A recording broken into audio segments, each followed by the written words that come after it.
So here is the latest injury update with David Raya. He picked up an injury against Manchester City. He's been seen limping, and then he did miss out on the Carabao Cup game for Arsenal against Bolton last night. Wasn't in the squad. Arteta's had some words about him, and this is the latest update regarding David Raya. If you are a big fan of FPL content, do hit subscribe on this channel because this is the place to be for all the latest FPL news. And then also do drop a like on this video as well. It'd be very much appreciated. It takes 1 second. So we're going to be looking at the latest news on David Raya, and then we're also going to be going through my top 3 replacements if he is deemed to be not fit for the game. So as you can see on screen right now is the latest with David Raya. So Mikel Arteta did say that when he got asked about David Raya, he said, "We don't know yet. He's got a muscular injury, so we need to check." But I mean, that's just typical Mikel Arteta. Doesn't give any answers away whatsoever, and keeps us all guessing. And surely they must know something, how long this kind of time frame is, because he did get injured on Saturday. As well as that, he also gave us an update on Ben White and Jurriën Timber, and again, he said he's unsure. So literally no answer from Arteta. We're going to have to wait for the press conference to get a full-on answer, but it's still not looking too promising for David Raya. So I'm going to be giving you my top 3 replacements. So then, as you can see on screen, is my first player that I've gone for. It's in no particular order. I like all 3. At the end of the video, I will give my one that I'm thinking of going for in my team if David Raya is, he's deemed not fit and he's not able to play the game. So, starting off, we've got Matt Sels of Nottingham Forest. Nottingham Forest have looked really, really solid so far this season. Per 90 minutes, only an XG conceded of 0.8, which is one of the best in the whole of the Premier League. So, very, very impressive defensive numbers there from Nottingham Forest. Already 2 clean sheets as well. Sels picked up 21 points, so he's got off to a great start this season. Still only 2.5% owned. That really does consider him as a massive differential, to be honest. I mean, the problem is with Sels maybe is the fact that a lot of people might go for Ola Aina as their defensive option for Nottingham Forest, and they might obviously not want to double up on Nottingham Forest, which is fair enough.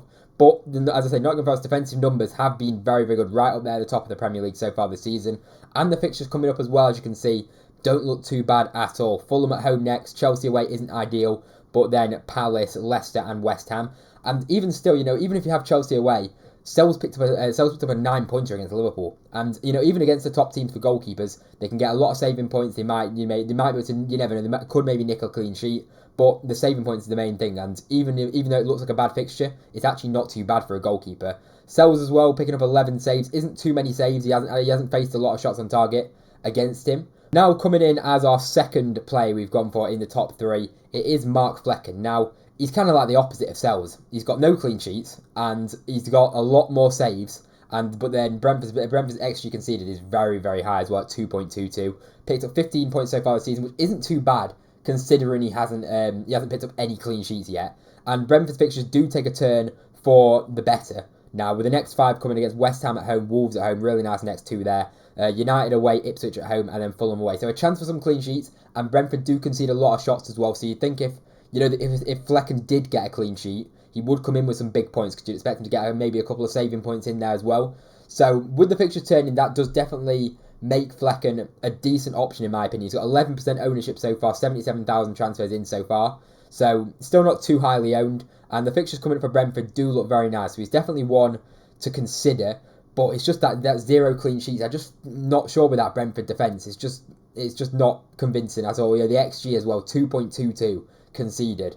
It's diabolical defensive numbers really. But you are kind of banking on Brentford turning it around in terms of how they are defensively. And the fixtures obviously get better. You're hoping with the fixtures their XG conceded does come down and they can maybe nick a couple of clean sheets. But the saves for Flekken is a real standout there for me. And as our third and final player that we're going to recommend, for me it's Robert Sanchez. There's also maybe Ederson you can maybe say at 5.5 million, but I think I'd rather drop down from Raya. That'd be my top 3 personally. So that's why I've got Robert Sanchez in there. He's already up to 4.7 million. He's had 279,000 transfers in this week. But he's kind of like a combination of the two. With Sels you had the clean sheets and not many saves. With Sanchez, you've got saves and you've got clean sheets. And then Flekken, obviously, before had no clean sheets as well. So no clean sheets and a lot of saves. So there's kind of like a mix. I think Sanchez is the one in the middle. Sels is the one for less shots and less saving points. And then Flecken's the one for more saving points. So he's definitely a good option, Sanchez is, in my opinion. And Chelsea have looked very good so far this season. XG conceded per 90 minutes, 1.15. So it's not bad again. So Chelsea have been pretty solid at the back.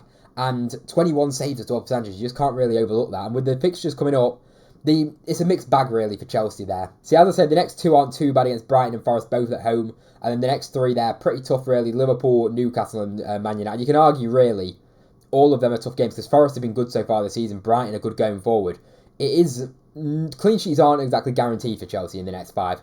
But having said that, there's not really clean sheets guaranteed for too many teams defensively, to be honest. So Sanchez, you've got to hope he keeps getting some saving points and Chelsea can maybe nick 1 or 2 clean sheets in there, maybe against the Forest, and maybe against maybe a Newcastle or Brighton or someone, or even United.